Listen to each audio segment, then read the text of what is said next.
just as peace can lead to joy, and joy can lead to love.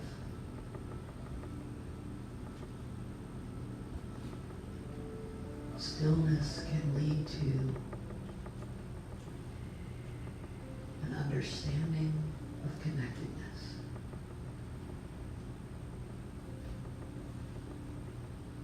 An understanding of oneness.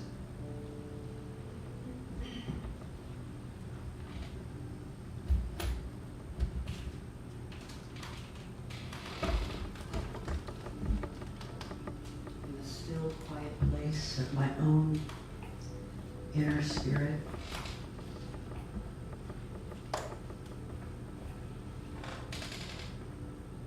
I am reminded that you and I are one.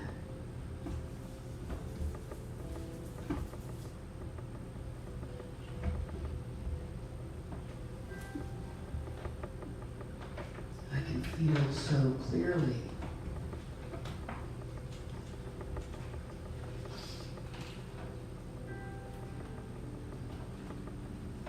the absence of separation.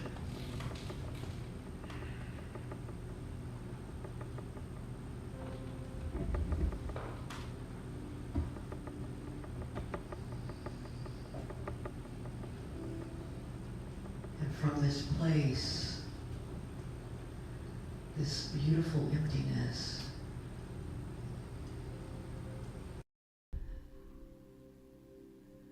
I remember that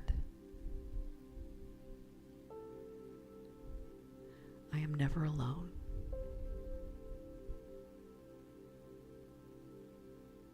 Sacred energy is always within me. My spiritual community is not limited to this space.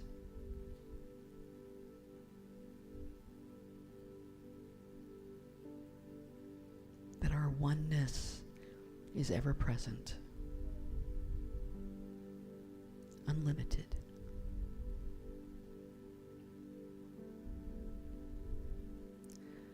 So for just a moment, I invite us to sit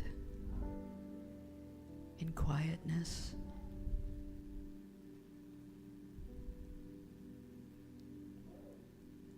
and feel gratitude for the community of which we are a part.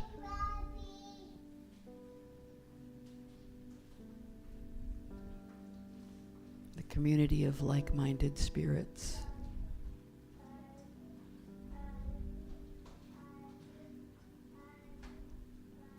A community of playfulness, acceptance, non-judgment.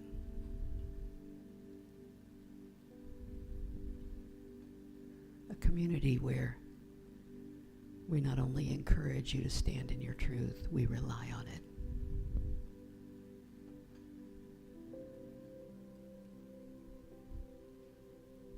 Let's share gratitude for this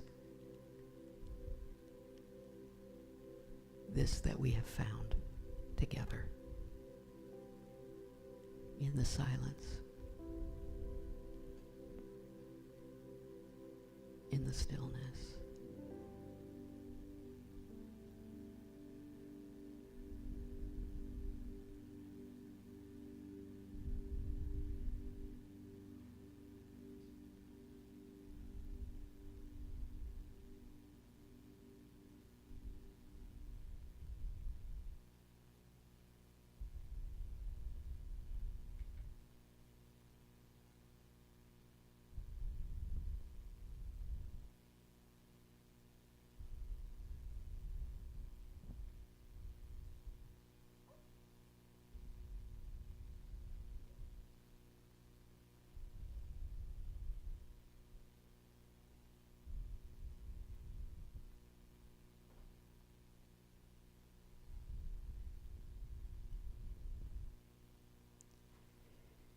If sacred energy is limited,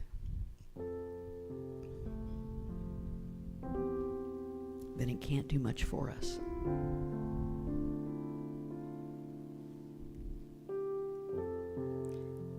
If sacred essence is limited, then it's like any other something manifested in this world.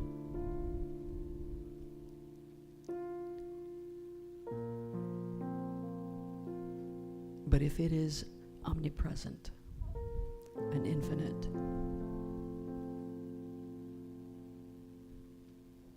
then it exists in me and it exists in you. Whatever you call God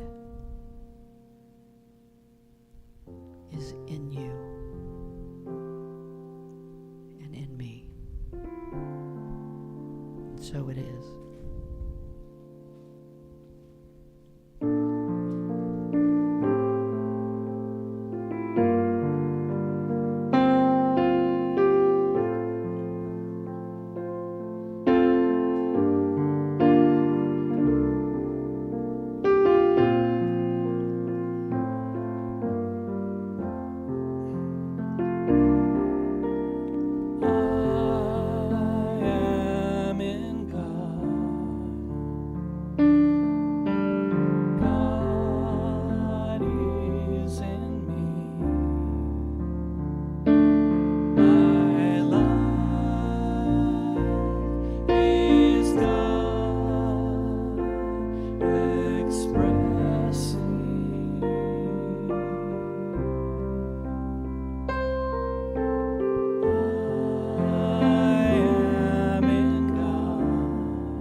Let me tell you, this morning, I'm always in here while the band is practicing, and Ken said to me, he said, "Are you making sure they do it right? Are you making sure they're on top of things?" Like, I guess my Aries nature precedes me and creates a kind of reputation. I don't know.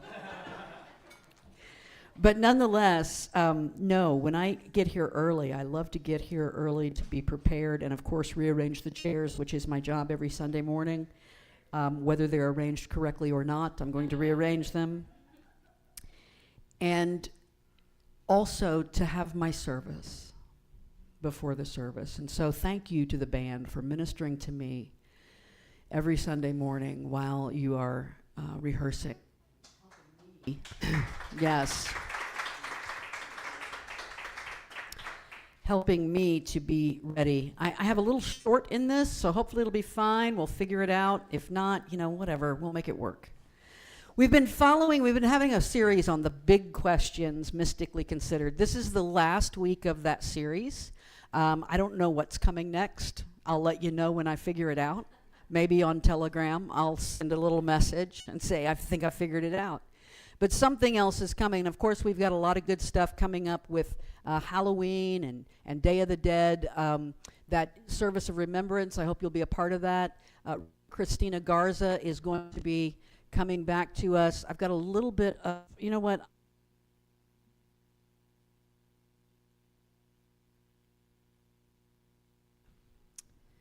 Yeah, thank you. So when as a teacher, I can tell you this, that anything that is bothering the audience is bothering the presenter 14 times more. So, Lord have mercy, just get this thing off of me. Hold on a second. Hold on. Look at there. Done. All right. We're ready now, by golly, by gum. The big questions, mystically considered. Oh, yeah. So we've got Reverend Christina Garza is going to be with us the first Sunday in November. It's right after the service of remembrance, and she's going to be doing a special service on the Day of the Dead. And so I'm looking forward to that myself. Hope you will consider joining us for that.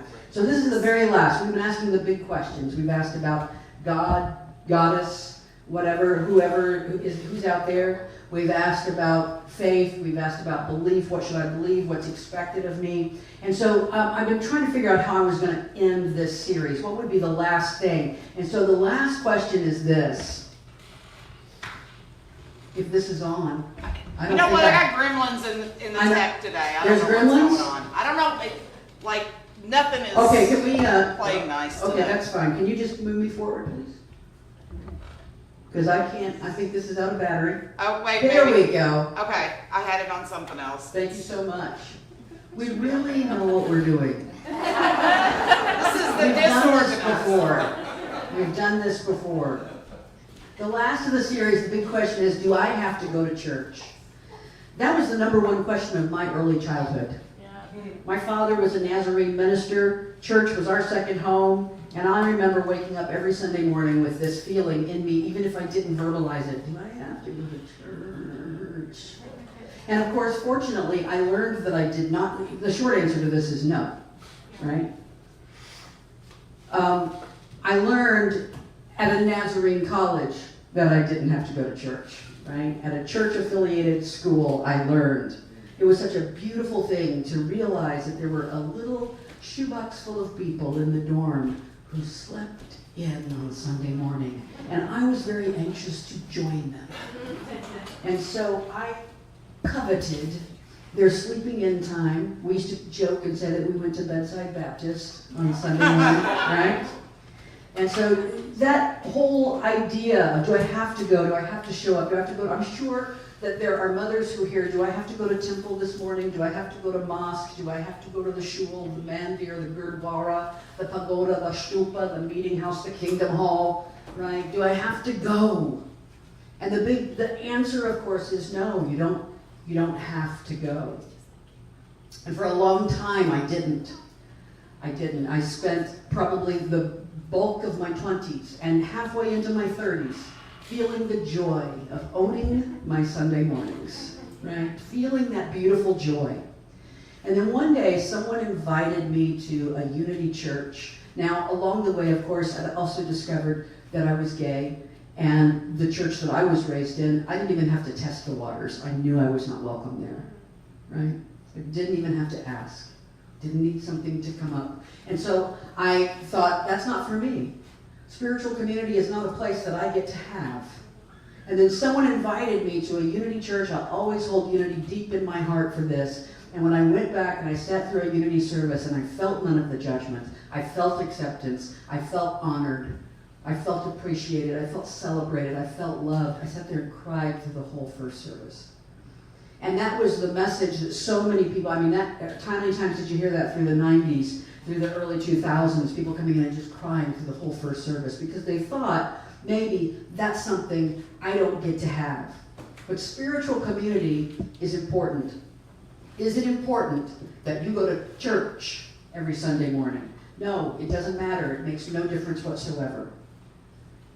Is being in spiritual community important to your journey? I believe it's vital. I believe that it's vital. And so I want to talk a little bit about this. I want to first talk about the benefits of being in spiritual community. In the Buddhist tradition and the Eastern traditions, they call it Sangha, spiritual community. It's why we're called a spiritual center, right, and not a church. This is a spiritual community. And ideally, a healthy spiritual community provides several essential benefits for your journey. The first thing that it provides is a source of inspiration. We all need all the inspiration we can get. I do. That's why I sit here and listen to the band on Sunday morning. Let them inspire me, right? It just might be that someone, every now and then, is going to say something here, could be me, might not be me, that gives us an aha moment. Oh, that just made me think of something in a totally different way, right? Now, that aha moment can come to us anywhere. Sacred Essence doesn't need you to be in a particular building to get a message across to you. But oh my gosh, how much easier do we make it for the energy of the universe when we're around a lot of people who get this.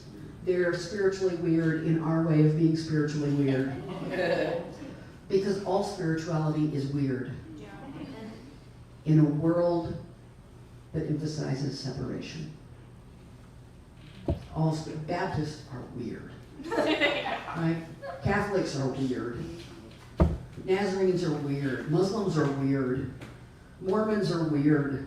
We all right, let's not take that good thing that's not being broadcast right now. Right. Oh, it is. Oh, okay, good. We're on, good. Yeah. We're all weird. We're weird, and so we look for someone who resonates with our own kind of weirdness just a little way. And so when we're in that community of people who resonate with our weirdness, the chance for inspiration goes up. A spiritual community should provide a safe space. I think one of the reasons why we're resistant to the church name, because church is just a word, right? I mean, so many ways we are like that. We're a spiritual community. We meet on Sunday mornings. We have a Sunday service. We offer classes. We do all that. We have a children's, program. All this kind. We look like a church to a great extent. But one of the reasons why we lean away from that is because there's a whole lot of people for whom church was not a safe space, right? It left some marks. It left some scars on our heart. And so we want this to be a true spiritual community, is a place where you feel safe to be yourself, your authentic self. It is a place that amplifies your practice through the collective energy, right? Our own journey gets to kind of get ramped up a little bit, and the collective energy of everyone being here, boy, that adds to it. Not only meditating together, and then singing together. Ooh, that raises your vibration, doesn't it?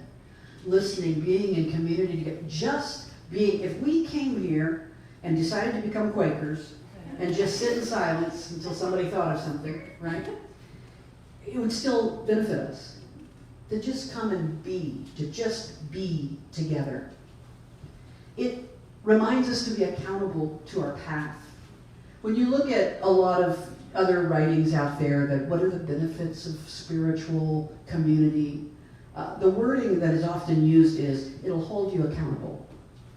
And it's not just the Christian churches that gave some of us the yips growing up. The Buddhists have the same wording. Hold you accountable, right? Hold you accountable. I like to shift it just a little bit, because it's not my job to hold you accountable. You're accountable to yourself and your journey, right? Now, I suppose it is the leadership of the community's job to make sure that you're accountable for the way you interact with other people. If someone came in here and just really started being a problem, we'd have to protect. We have to make sure this remains a safe space, right? But to remind you to be accountable to your path, always with compassion, but nonetheless reminded of what your own standards and expectations of your journey are. And if someone has to be checked, I had a situation this week at the college where someone jumped all over me, said, "You should have checked that person. You needed to check that person." I'm like, who are you talking to? Right? And so this idea we need to hold each other in check. Well, no, not really. But here's the thing. If someone really was creating a situation, to be able to go in there and I think lead with questions. Is this making you feel good right now? What's not working for you right now, right? But in the same way, kind of remind folks that they have a higher calling, a higher path to be on. A spiritual community acts as a receptacle for your suffering. When you're struggling, you're hurting, you're grieving, spiritual community is the place where we promise to hold the high watch for you, to share the burden to whatever degree we can. We can't take your burden from you. We all have our own burdens to bear, the things that we're going through. But to whatever degree we can, sometimes all we need is for someone to hear us. Right? How beautiful to be part of a spiritual community where you know you could stand up and say, I am struggling with this. Boom, love around you. Right? Love around you. That's another great opportunity for us to have, another good reason for us to have opportunities to communicate in a two-way kind of basis. Not just an email we receive, but perhaps through something like Telegram, we're able to, how beautiful it would be to be able to just get on there and put a prayer request into your spiritual community. I'm struggling with this week, and everybody gets it right there, right?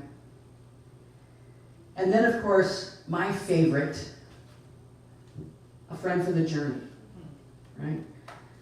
I love that idea that we don't have to walk alone, that just because our spiritual path is unique, that does not keep us from having spiritual community. It allows us to still have a friend for the journey, someone to walk along with us. As we like to say, we don't tell you which path to take. We just want to walk with you for a little while. We just want to hold the flashlight, right? And so this is a very special Sunday because this is the last of the year. I think in the announcements it said it was the last membership Sunday. Not the last ever, the last of the year. And as I was thinking about that this week, it's been such a wonderful year of bringing in new members to our organization.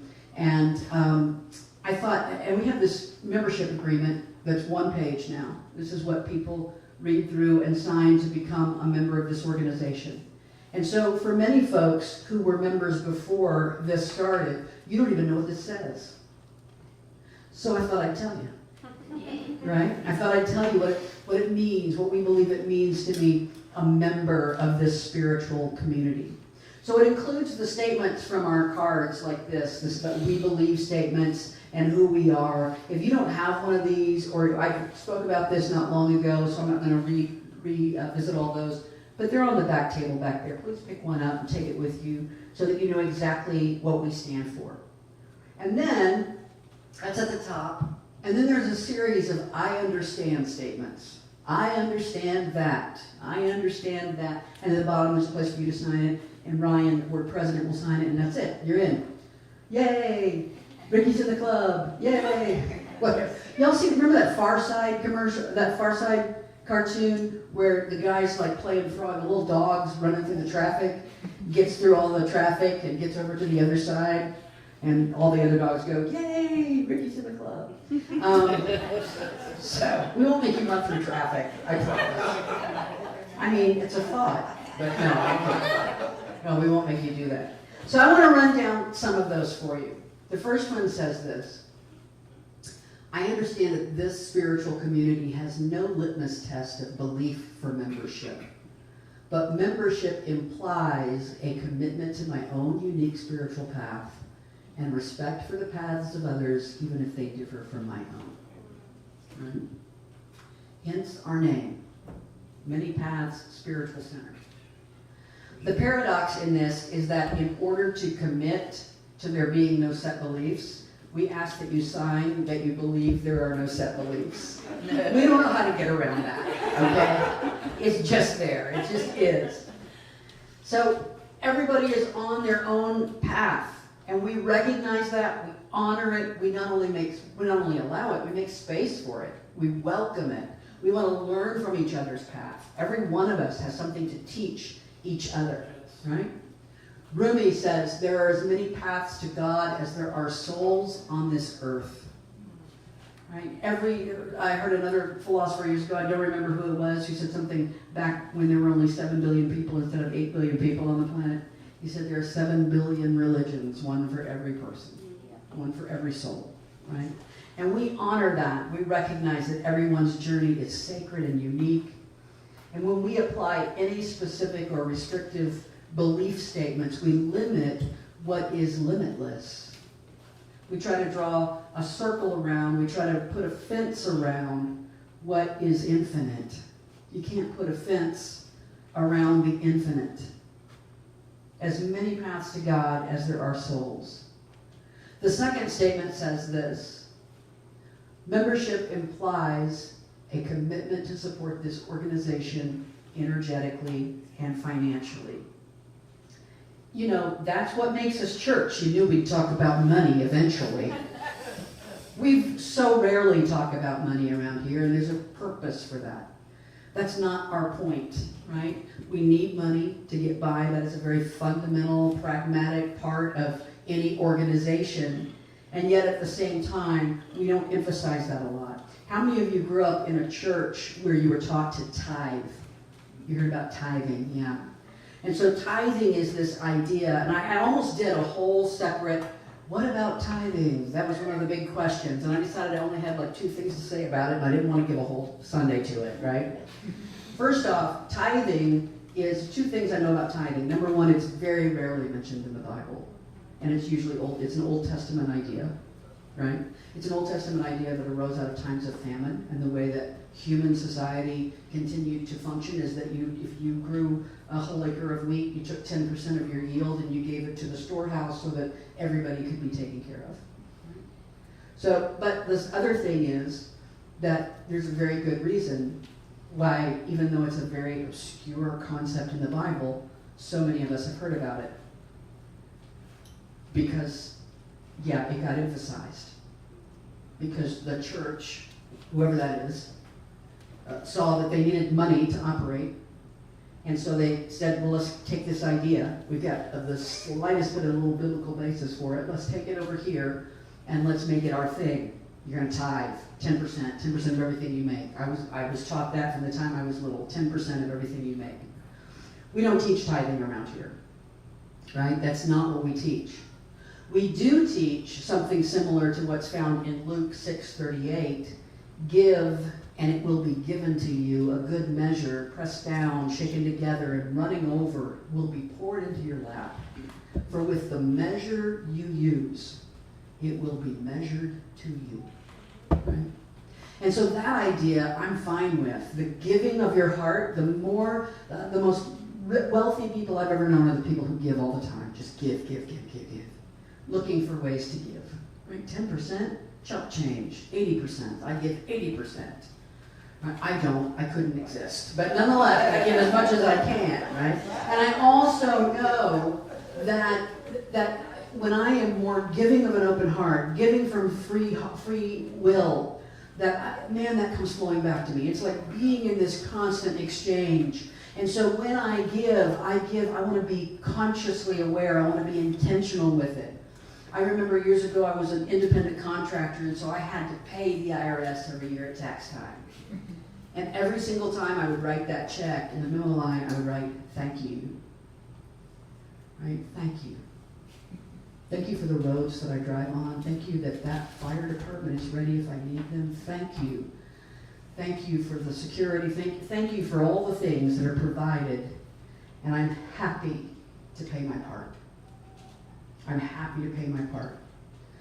I didn't necessarily love taxes any more than any of the rest of you. But I knew that if I wanted that flow of my finances to be beneficial back to me, that I had to give with an open heart. I had to give it from a place of being willing and open. And that I'll teach all day long. The number, the amount, the percentage you attach to that is between you and your higher power.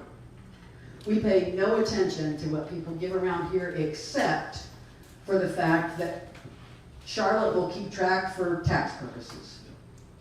If we know it came from you, she'll keep track of it so at the end of the year she can send you a little letter that says, this is for your taxes. You gave this to a nonprofit. Other than that, we don't pay any attention to it. Mother Teresa says, it's not how much we give, but how much love we put into giving. That, and it is a little bit how much we give. Just a little bit. So, we're a very transparent organization. We have an annual budget of about $70,000. Fairly low budget. We own this building outright, right? We're in pretty healthy financial shape for a small organization of this kind, but we still have some things that we have to pay. Based upon the current membership, a lot of times people are like, well, can you just divide that up into what each member should pay? Well, no. I mean, yes, I can. And we're not ever going to operate that way. We're not ever going to operate that way, right? Some folks gladly and willingly give more. Some folks gladly and willingly give all they can, right? And all of that is blessed for us. If we broke it down into all the members, though, we've got like 40 members. You broke it down, it's something like, $30, $40 a week, something like that. But I don't want to get caught up on that. Here's the thing. Anybody ever play this in gym? Yeah. The parachute? It was my favorite day when I was a kid in gym. We get that parachute out and you pull it up and down and up and down. And my favorite part was when we would go inside and pull it down around us and sit down inside. And it was like we're all in our little secret back cave or something. And I loved that. And then we put balls on there and bounce the balls up and down. Here's the thing that I love about that exercise is you cannot do that by yourself. You have to be in community to do that. And that is the way our community runs. We're like the big spiritual parachute in the gym. And it takes every single one of us lifting and making that happen. The third statement is, I understand that membership implies regular engagement and presence. Simply put, we miss you when you're not here. I don't keep track, nobody keeps track, we don't keep roll, we don't do anything like that. I remember when I was a kid, my father, the Nazarene minister, I'm so old that I remember the old school days where if somebody missed church on Sunday morning, my father would call on them that week. And I don't mean pick up the phone and call them, I mean show up their door and knock on it, right? Oh yeah. And like, hey, it's Reverend Moore. I just wanted to just say that we missed you in church on Sunday. Hope everybody's doing okay. So you knew. The preacher knew when you weren't there. I kind of know when you're not here because I miss you. But it's often even difficult for me to text you and go, missed you, because I don't ever want that to feel like I was taking roll. Right? I'm not ever going to do that. Now, if I know someone's been out of town, Donna's traveled the entire world in the last couple of weeks. I missed her. I'm glad she's back. Marcia was out of town. I missed her. I'm glad she's back. But we don't keep any kind of attendance. But Thich Nhat Hanh reminds us that the most precious gift we can offer others is our presence. There's a lot we can do for our spiritual community just simply by holding the high watch. But man, being here makes all the difference in the world. Just being here. I tell my students that in the classes I teach. When we talk about attendance, I'm like, let me tell you, when you're not here, the whole energy in the room changes. And it's true. The energy in the room is completely dependent upon everyone who comes. As Ryan always says, thank you for bringing your energy to play with our energy, right? And so it makes a difference when folks are here. The next I understand statement is I understand that membership brings the privilege of voting as outlined in the bylaws. Now you might say, well, that doesn't sound very spiritual. Why are you wasting time with that? But it is. It's really spiritual. Because I believe the most spiritual organizations are the most egalitarian, democratic, open, congregationally run, right? The number one, should I say number? Yeah, let me say it. The number one obstacle that a spiritual organization can run into, the most devastating one, the most damaging one, is when it becomes a cult of personality. And it's so easy for things to become a cult of personality. Listen, I know I'm charming and witty.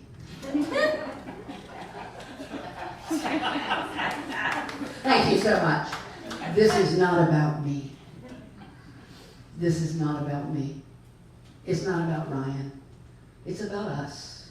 It's about us coming together and creating something. It belongs to all of us. We make decisions together. We determine our vision together. We plan for tomorrow together. We're not here to stay stagnant. We evolve, we grow, we change, and that growth and change is guided by you, right? So having that ability to vote, to state your preference, right? Margaret J. Wheatley says there's no power for change greater than a community discovering what it cares about. The way that we understand, we come together, we emphasize what we care about, we vote, we make decisions, and then we make a difference in our world. I understand that membership in this spiritual community implies loving support of others in the community in thoughts, words, and deeds. This is my most important one to me. This is the most important one. This is the one that I could do a whole talk on, right? In other words, we love each other, and that love is real, and it's not different when the person's not in the room. That to me is the most important part of this. That if I say something about Ryan, that it's something I would say if Ryan was standing in front of me. Right? And I'm working on that. We're all working on that. But it's something that we can talk about holding to account. That's something I hope you'll hold me to account on. I love these. I couldn't decide on just one. Great people talk about ideas. Small people talk about other people. Right? A lot of problems would disappear if we talked to each other instead of about each other. A healthy mind does not speak ill of others. We've all been there. And this is my favorite. Be careful what you hear about somebody. You might be hearing it from the problem. Right? You might be hearing it from the problem. That is, I know this, that if we're going to build healthy spiritual community, and that is the desire of my heart, I hope it is yours, that we do that in a way where we demonstrate love for each other always, always, in every moment. Even when you're not here. Donna, I'm sorry. We talked about you when you weren't here, but we won't do it anymore. We promise. We promise. And this is, I don't know, maybe so. Here's what it comes down to. True spiritual community means the circle remains whether together or apart. We are a part of a spiritual community, whether we're in this room together or we're far flung, right? There's an African philosophy called Ubuntu. And it's a concept that is often summarized as a person is a person through other people, right? And so I am because we are. This traditional justice process is designed to heal the harm that is caused by crime within the community. A wrongdoer, someone steps outside the bounds of accepted behavior. And when that happens, this is most closely demonstrated by the Babimba tribe of South Africa. When this happens, they bring the person who committed the crime, committed the offense, and all work stops in the village. Everything comes to a halt. And they bring this person and they put them in the middle of a circle. Everybody gathers in a circle around them with the accused standing alone in the center. And then one by one they go around the circle and every single person speaks directly to the offender. They do not speak about the crime. They recall the good things this person has done. They talk about the positive ways they contribute to their community. They bring together all their positive qualities, all their good deeds. They ignore the crime. In other words, they remind them of who they are. This is not who you are. We're not going to focus on that. We're not going to spend any time on that. We're going to focus on who you are. And then the outcome of that, when they finish going all around the circle, you know what they do? They have a big party. They have a celebration. We've brought you back to yourself. Yay. They can last for days. For days, they just go having a big party. Like, I might want to commit a crime just so I get the party. I don't know. Sometimes we need to hear good things about ourselves. So we don't have to do that. Let's do it without the crime part, okay? But this Ubuntu is an idea that has now become a part of the Truth and Reconciliation for the South Africa's Truth and Reconciliation Commission at the end of apartheid. And it's used to demonstrate interconnectedness and shared responsibility and restoration over punishment. One of my favorite quotes about spiritual community comes from Grace Lee Boggs. She says, building community is to the collective what spiritual practice is to the individual. Us coming together and being part of something together is a way of saying we are building our own spiritual practice, and we are building a collective spiritual practice for the society, for the world that we live in. If anyone is going to stay after for this, and I hope you do, if you don't, that's fine, know that we've covered about half of it, so it's only going to be about 30 minutes, and you'll get a peanut butter and jelly sandwich. But we'd love to have you. Namaste.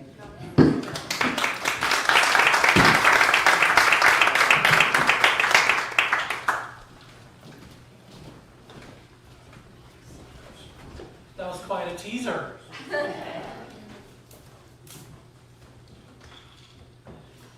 Well, let me say thank you so much for being here. We appreciate all of your energy. It's so important to come together in spiritual community. River Dip talked just for a little bit about giving back. I like to say that we give back through our time, our talents, and our treasures. We give back our time by showing up for services, for classes, for all the events that we have, for just participating and using our time to do that. We show up with our talents. Everyone here has unique talents that can take this community to the next level. We kind of made a little joke out of, can you screw a screw, or change a light bulb, or change an HVAC filter, or I think another one on there that I saw was, can you call and schedule a maintenance person to come out and fix something? So, but we make, that's a light way of saying that we need help when doing these things, because we have a few people that do a lot, and we want to diversify that. The other way that you can give back is through your treasures, right? We have a blue base there in the back for your paper donations. We've got a QR code. If you want to give that way, we try to make it easy for you, and it'll only get easier, right, as time goes by and as we adopt different technologies. We've got great ways to communicate with each other. So whatever your time, your talent, your treasures are, we appreciate you bringing it to this spiritual community. And I think, let me give you a reminder we've got a class that's starting this week. And we've got a couple of special services. The service of remembrance is a way for us to come together in community and remember those that we've lost, because we are getting ready to go into the holidays. And if you've lost people in your life or pets, going into the holidays can be a tough time. And so we want to come together and support each other before the holidays. So maybe that'll lighten the load through the holidays. So that's just a lot of cool things coming up as a community. So remind you, if you haven't signed up for our newsletter, you can do so out in the lobby there. And the What's Happening comes out on Tuesdays. Please be sure and check your email on Tuesdays. And the Telegraph, is it Telegram or Telegraph? Telegram? Telegram? It's such an old word. We're going to reclaim it. All right, let's everybody stand together and do our closing prayer as we prepare to leave. Okay, everybody ready? May I stay true to the path that leads me to the light that is mine to shine. May my light provide help and kindness to others on their journey. May I bring peace to every situation, comfort to the grieving, and love to all beings. May my heart remain centered on what is sacred to my soul, and so it is. All is well.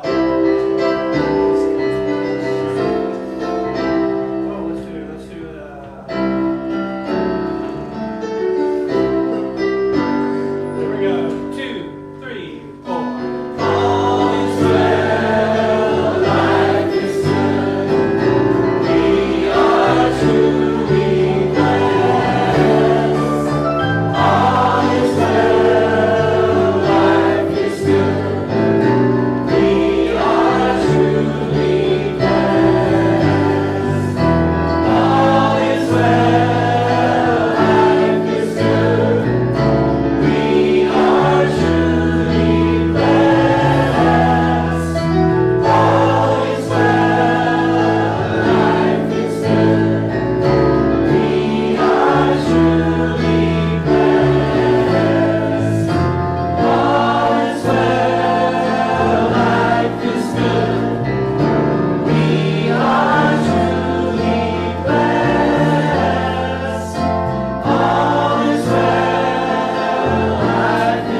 for our new member